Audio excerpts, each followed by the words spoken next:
What's up, everybody? Welcome back to the channel. This here's Logical Response. I cover political news, and I just went on this 30-minute rant talking about foreign policy and Israel, Ukraine, and all this other garbage. The Iran nuclear deal. I just went on a rant about our foreign policy woes because we are filled, at least our federal government currently is filled with incompetence.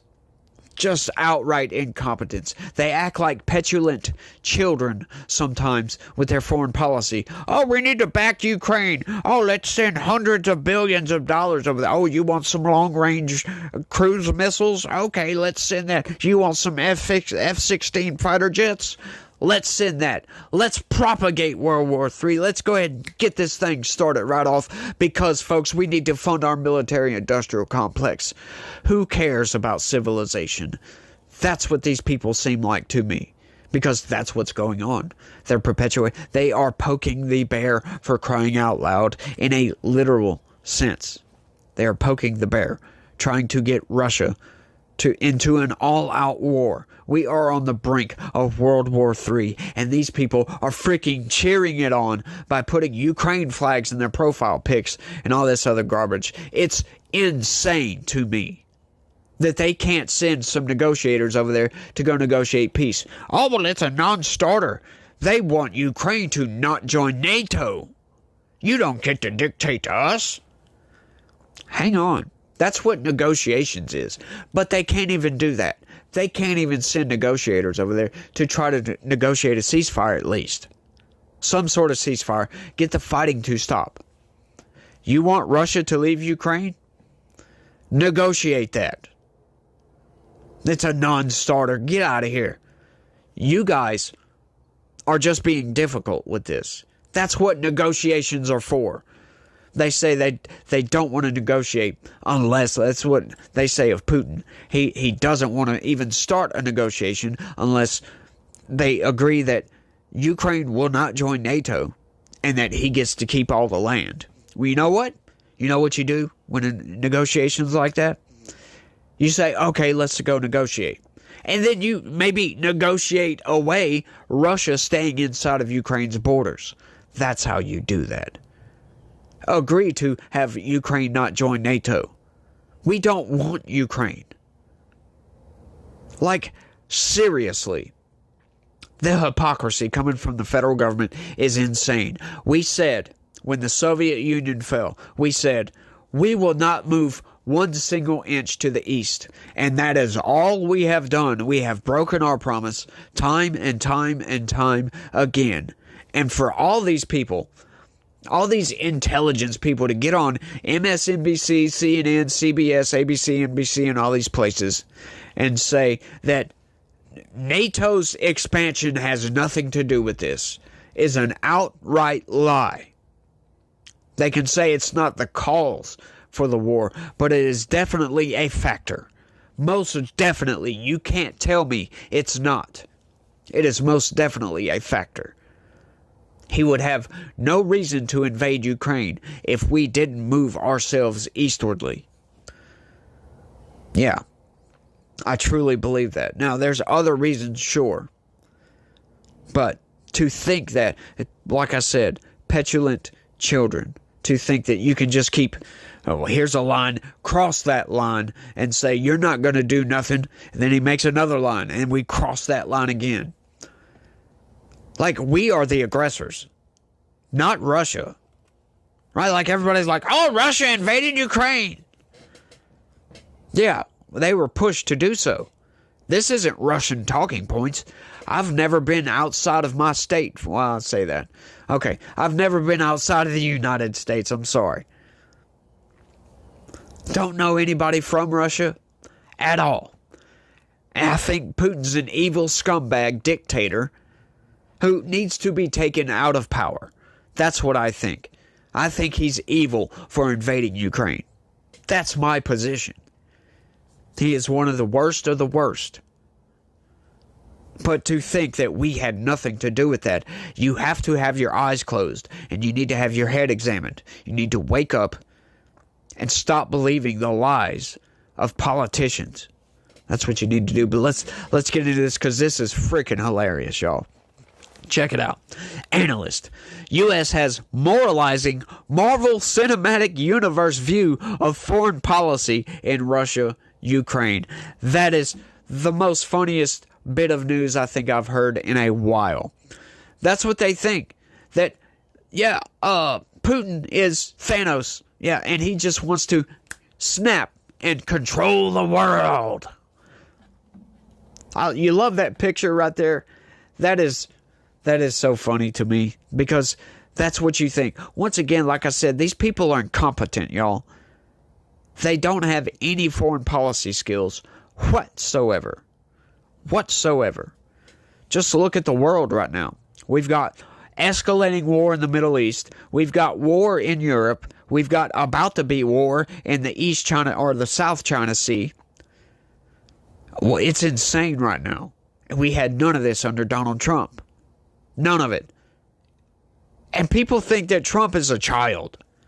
His foreign policy was the best foreign policy I think I've ever seen in my entire life. It really is. Truly is. Let's get into it.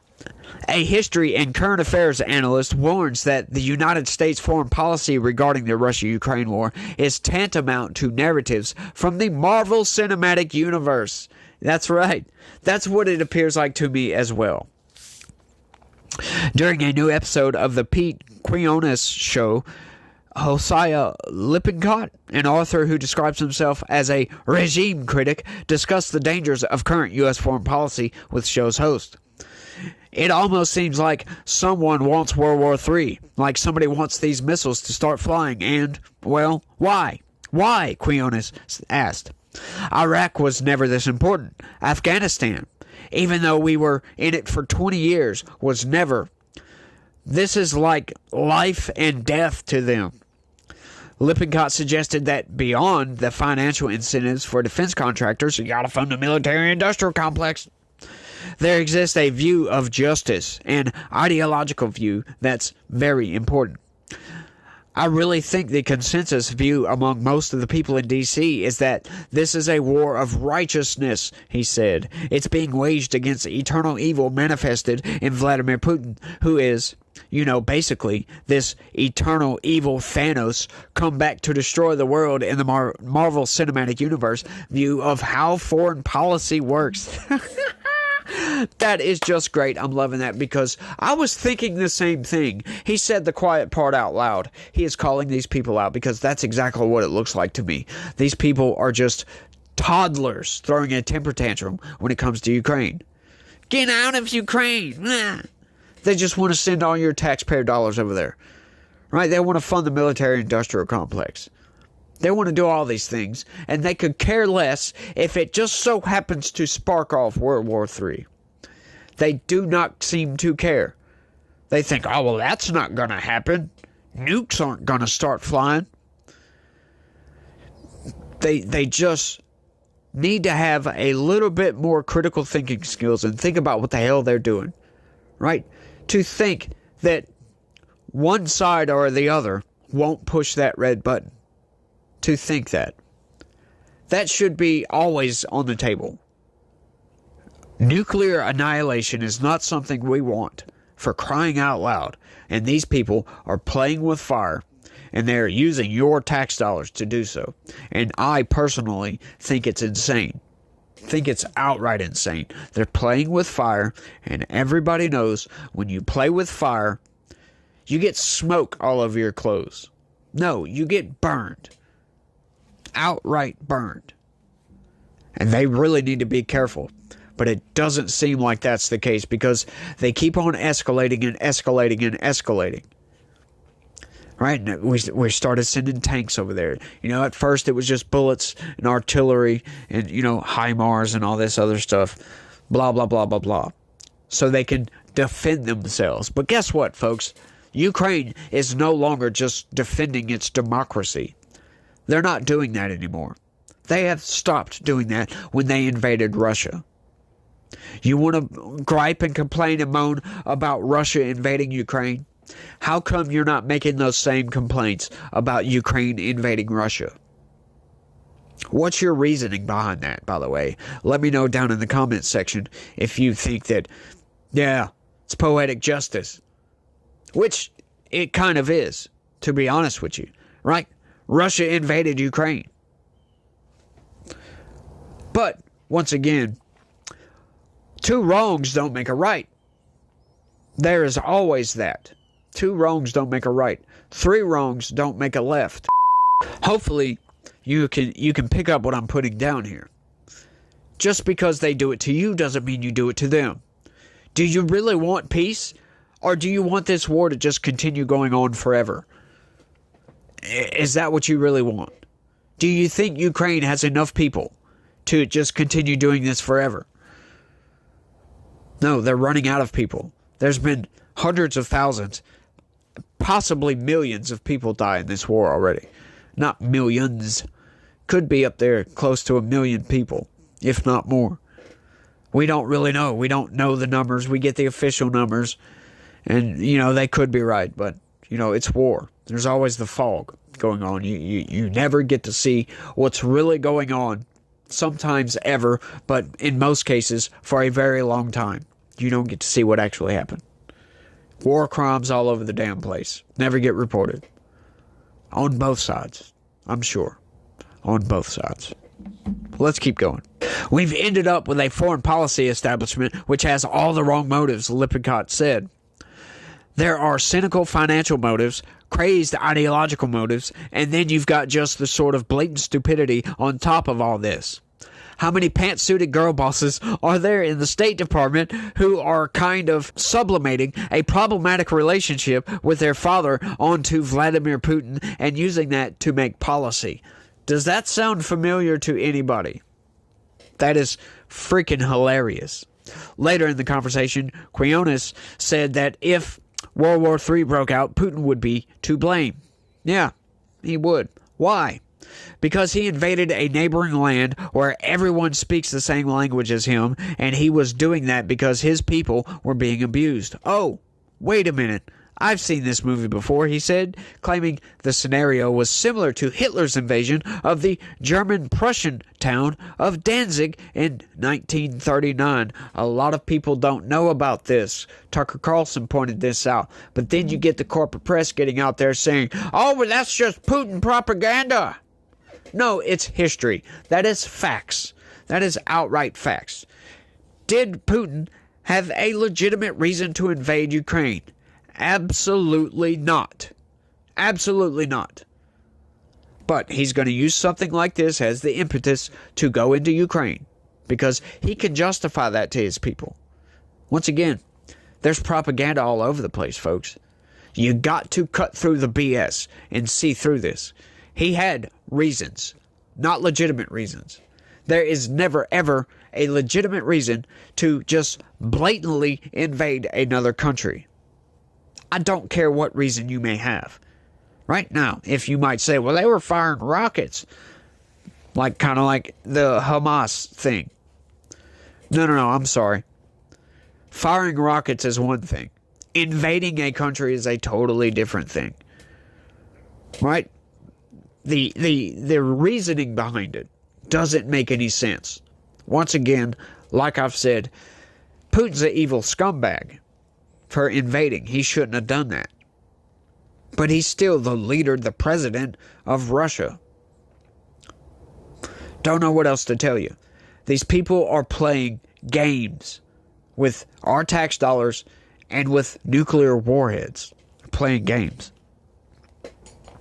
I think this goes back to the Marvel Cinematic Universe view of politics, Lippincott said. The complex geopolitics leading up to the World War II, especially in the East, are not well understood by Americans. Yes. Ukraine is a very recently created country, only about 30 years old in terms of meaningful independence. And by the way, it's not independent, he continued. Ukraine has basically indefensible borders. It is in the immediate sphere of influence and interest of a much larger power. At the same time, you also have Western governments with a lot of interest in that country.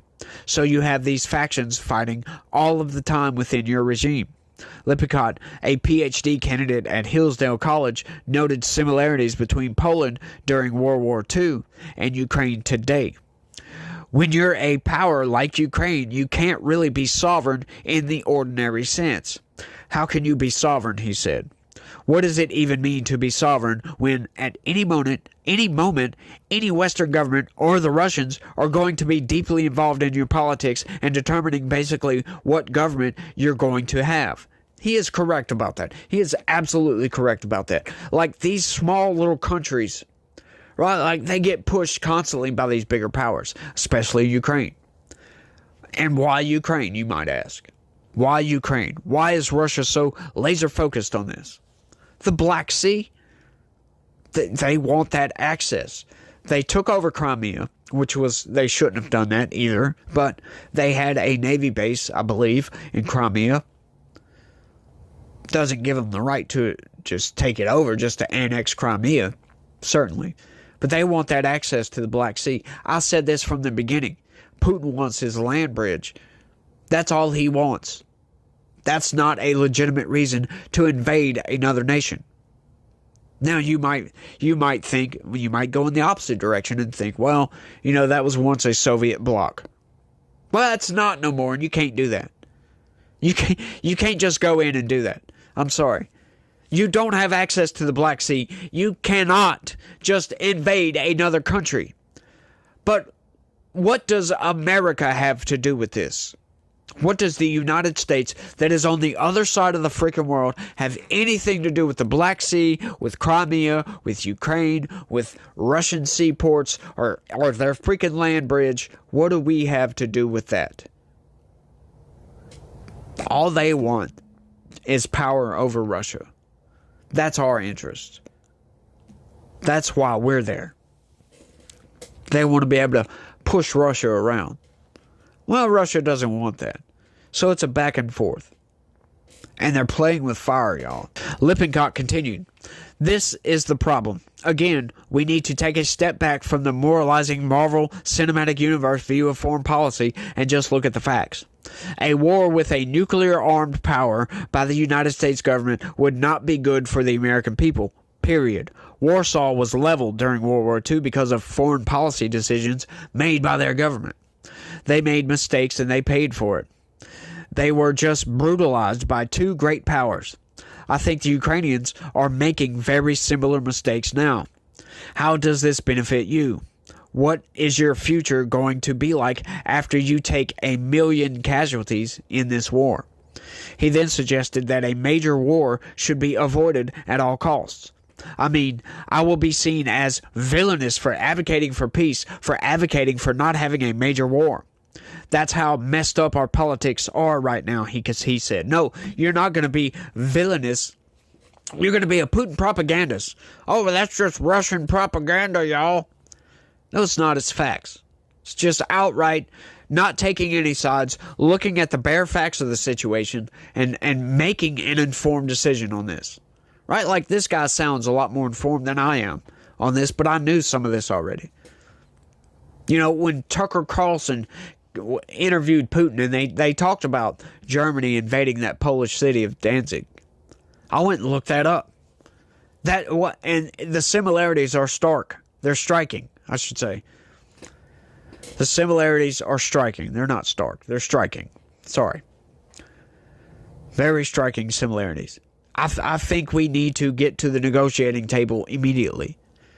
I don't think we need to be dragged into another world war because, once again, it's going to start off just traditional conflict, back and forth, and then, it's not going to take very long for the United States to start overwhelming Russia because, yeah, their outdated army is just garbage, just outright garbage.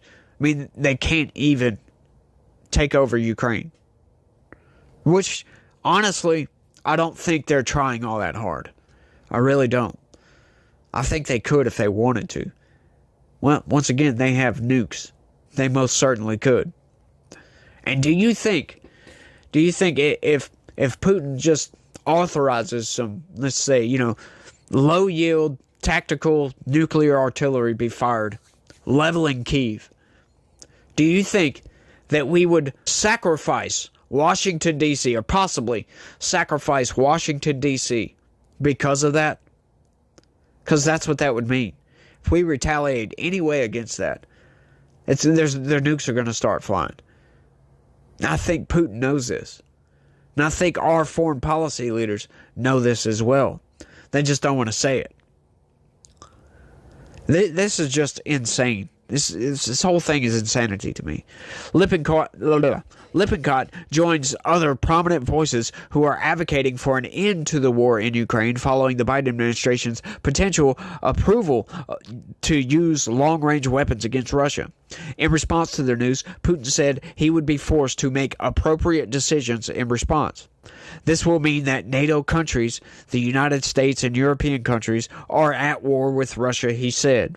In a September 17th joint op-ed, Robert RFK Jr. and Donald Trump demanded for the U.S. to negotiate with Russia for peace.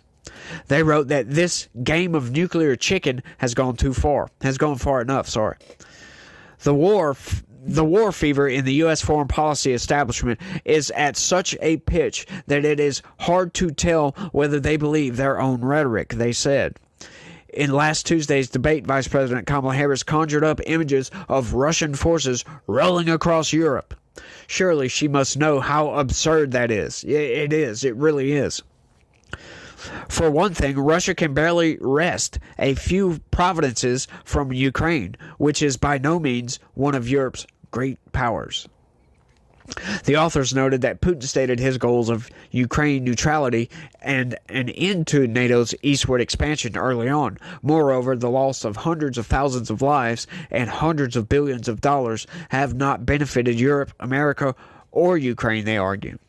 It is past time to de-escalate this conflict, Kennedy and Trump wrote.